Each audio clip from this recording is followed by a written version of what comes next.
Hi and welcome back, everybody. Hope you all are having a fantastic day out there. We got a great video for you here today. I can promise you this is one that you are going to want to watch in entirety.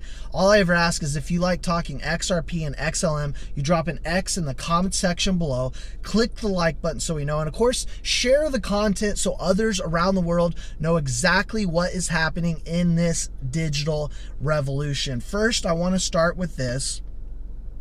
We got some updates I want to go through, but then we are going to expose, at the end of this video, we are going to expose corruption. I can promise you, you are going to want to hear that. XRP now accepted as payment method across hundreds of stores worldwide. Now, this is beautiful to see. Obviously, we on this channel are big XRP bulls as well as XLM. Now we are starting to see this beautiful coin of use case and utility being accepted at stores worldwide. This is mass adoption happening right now.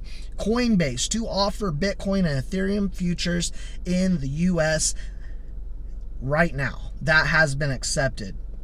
But I want you to understand this, and I want you to hear this very carefully. The head of research of CNBC, Tom Lee, he just recently came out and said, if the spot Bitcoin ETF gets approved, and we now know what, we're pushing it all the way till 2024, whereas Europe has just came out and approved a Bitcoin ETF, and so they're starting to already move ahead of us, the United States, and we're waiting till 2024. But they're saying if it is approved, and I believe it's when, not if, the clearing price of BTC is going to be $150K. What does that do for the likes of XRP, XLM, and some of these lower market cap coins that are still blue chips that have a lot of utility and a lot of use case? I've been on record saying the next bull run will be of use case and utility coins. It is going to pump tons and tons of value of funds into these coins as adoption continues to happen, as institutions continue to put these on their balance sheet. Now, BRICS, Saudi Arabia's membership can open up new avenues for trade with its abundant oil and natural gas. The country could become a major player in energy. And not only that, with digital assets like XRP, like XLM, they can transact using these bridge assets to make the funds move quickly, efficiently, and cost effectively.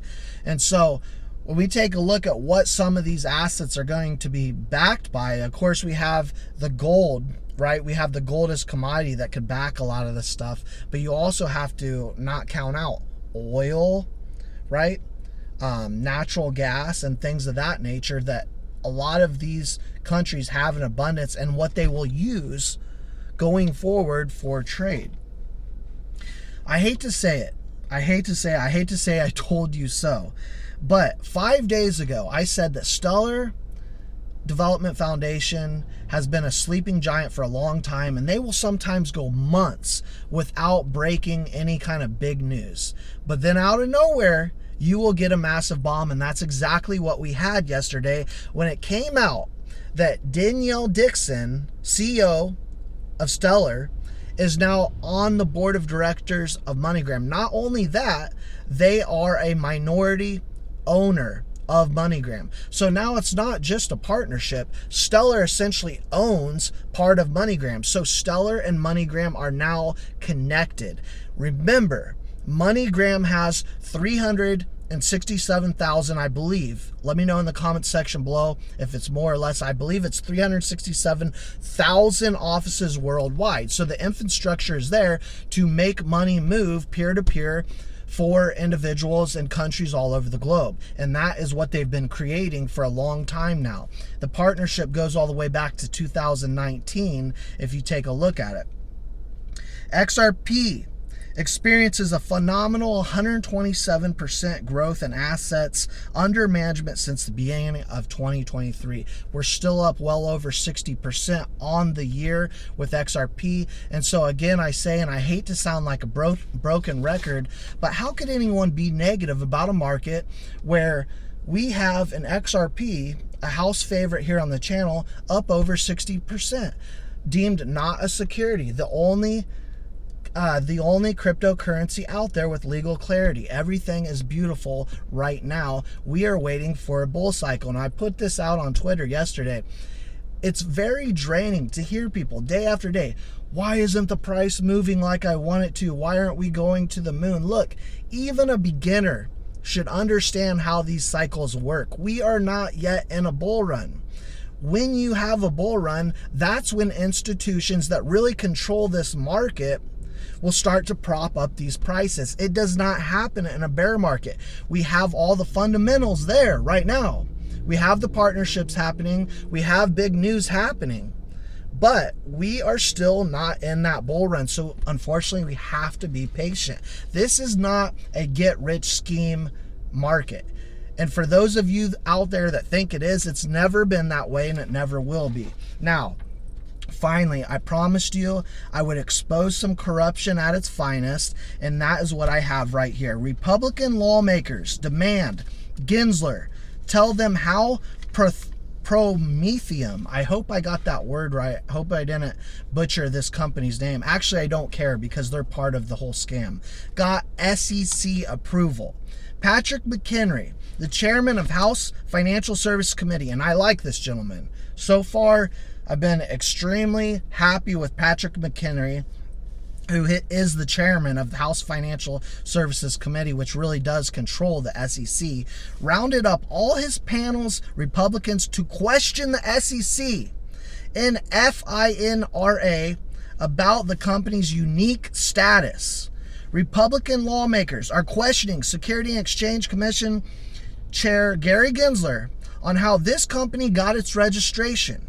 Republicans of the U.S. Congressional Committee that oversee the Security Exchange Commission, also known as SEC, are demanding agency chair Gary Gensler explain how this company won its unique approval as a broker-dealer for crypto. The 23 House Financial Service Committee lawmakers who signed the letter, led by Chair Patrick McHenry, question how this previously unknown firm beat out other applicants to obtain SEC registration as a special purpose broker-dealer for digital assets, and also determine the timing of the conclusion. We're going to get into exactly why they got approved. So the timing of the approval raises concerns that it was aimed at demonstrating the legislation is not needed because there is workable regulatory framework for the custody of digital asset securities, the letter said. The lawmaker also sent a letter to the head of Financial Industry Regulatory Authority, an industry-funded group that sets and enforces security standards under the SEC's watch. Now listen very carefully. The letter raises serious concerns about the SEC championed company as a poster firm to represent Gensler's position that no new laws are needed to regulate and police crypto in the U.S., just as McHenry's committee was about to send digital assets legislation to the House floor. For its part, the company's executives have insisted that they have been going step by step through the registration process like any other firm. And the co-CEO has argued that his firm will demonstrate the right way to build a cryptos platform that's compliant with current rules. Now listen to this. The company's purpose built its technology with the goal to develop a market infrastructure for digital asset securities that is compliant with the federal securities law, the company said in a Tuesday statement in response to lawmakers' campaign. The technology will serve as a building block for a compliant and orderly digital asset securities marketplace that protects investors and serves the best interests. Finally, the lawmakers are just the latest to call for more information or investigations into the sudden Washington presence of this company, a company that has yet done any trading. Other Republican members of the Senate and House have also pursued more scrutiny on the situation, and Richie Torres, a Democrat on McHenry's committee, has requested an investigation of the SEC. Did you hear what happened just now? They are saying that this company was approved. Why? Because they are of the SEC and Chairman Gensler's agenda to make everything a security out there. We know, for one, most of these digital assets are in fact commodities. We know for a fact that by law, XRP is not a security, by law. And so what is happening here behind the scenes is you got Chair Gary Gensler trying to pick and choose the companies that serve his agenda to create everything around this market as a security, which is not at all what we want. Corruption at its finest. Let me know your thoughts, your opinions, your comments, all that good stuff in the comment section below. Click the like button, drop those X's, share this content. Others need to know what's happening. Subscribe if you want to come into the community. It's absolutely free, and I'll see you all in the next video.